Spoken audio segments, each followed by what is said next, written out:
A Facility for Living is a comedy.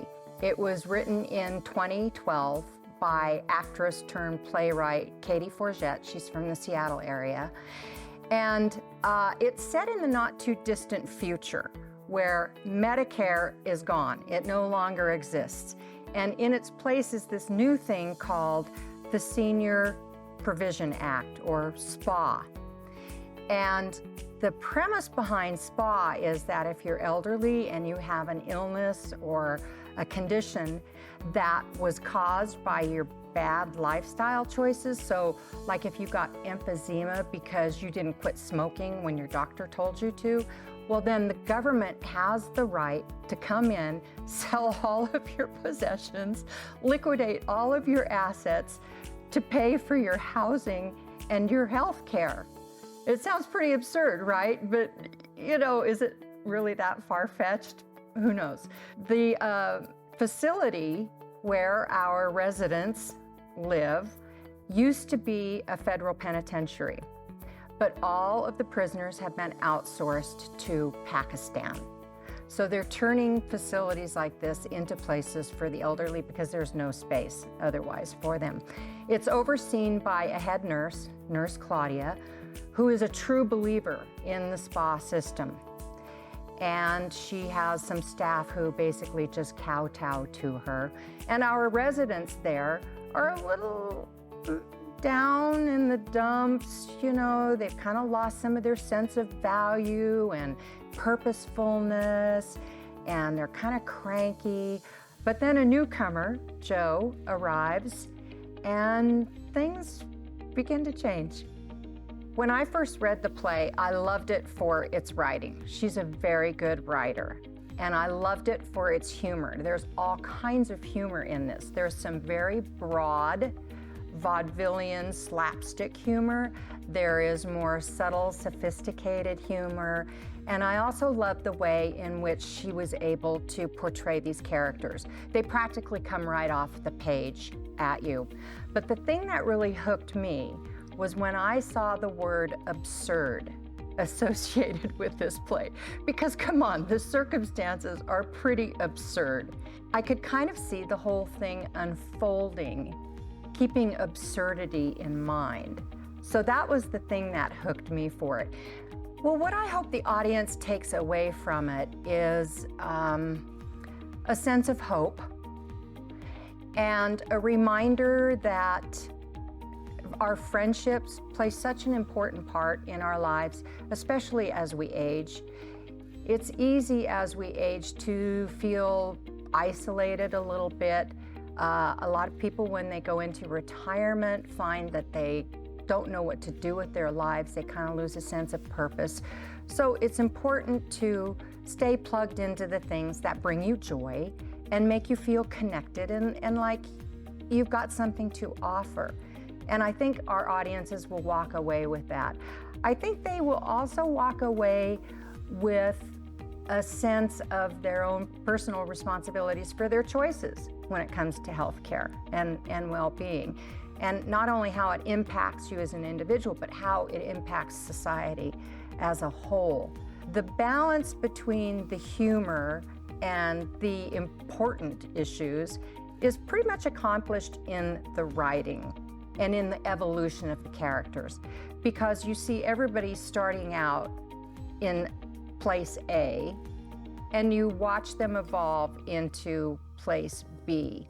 And a good writer helps with that tremendously, and good performers. And I have to say, I'm really, really proud and happy of the cast because they do a great job in achieving that arc. We have Nurse Claudia, who is played by Jessica Johnson. It would be very easy to play Nurse Claudia as a villain, as like a Nurse Ratched. We're not taking that approach. We're taking the approach that she is a true believer in what she's doing, that what she is doing is the right thing to do. And Jessica is doing a great job because that's kind of a tightrope situation. You don't want a character to be unlikable, but you still have to have a certain amount of towards her. But she's doing a great job with it. Patrick Mink is playing the aide Kevin.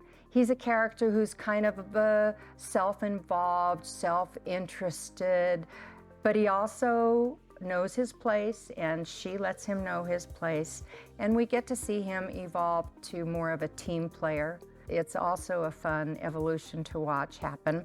The newcomer, Joe, is played by Jim Winkler, and Jim Winkler has performed with us at Reno Little Theater before. And he's the real protagonist of the piece. He's doing a wonderful job. He's such a funny man to begin with. We also have a character named Judy, played by Wendy Fain. Wendy is new to Reno Little Theater, but she does a lot in the community. And she's got great comedic timing, and she's just a really strong character actress. We're enjoying her performance a lot. We also have Terry Gray coming back with us, and she plays the role of Mitzi. Mitzi is like the little old lady cheerleader. You know, she's always saying, "Yay, Kevin," and she stands up and applauds for everybody. So she's a lot of fun. And then the last member of the cast is also new to Reno Little Theater, and his name is Kevin Michael. He plays the role of Wally. Wally is irascible and kind of gruff. In his previous life, he was an actor, and he's just so strong in everything he does. Kevin is very talented and very creative in what he's doing. So the cast is just knocking it out of the park. And our understudy for the role of Mitzi is Marty Krevling. The set design is by Chad Sweet, and it's really great because it is a combination of a penitentiary and an elder care facility. So the nurse's station is the central focus, and it is elevated because she likes to see what's going on everywhere. Above that is an abandoned catwalk left over from the prison days. And then there are screens throughout the common room that show clips of what security is videoing throughout the entire facility. So you have a sense of always being surveilled, of people watching you, of a little bit of oppression, but then it's got that kind of bland atmosphere that you see in a lot of elder care facilities in the common areas.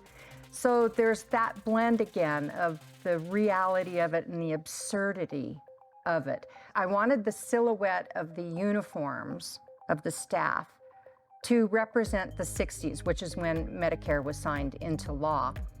But I wanted to use fabric patterns that are used in contemporary scrub uniforms.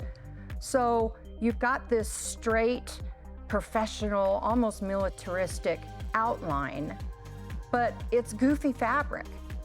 It's just absurd fabric.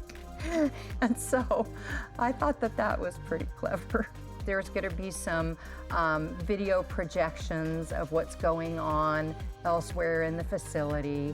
And I think the musical choices I have made also reflect absurdity and the feeling of, you know, sometimes things are just not right.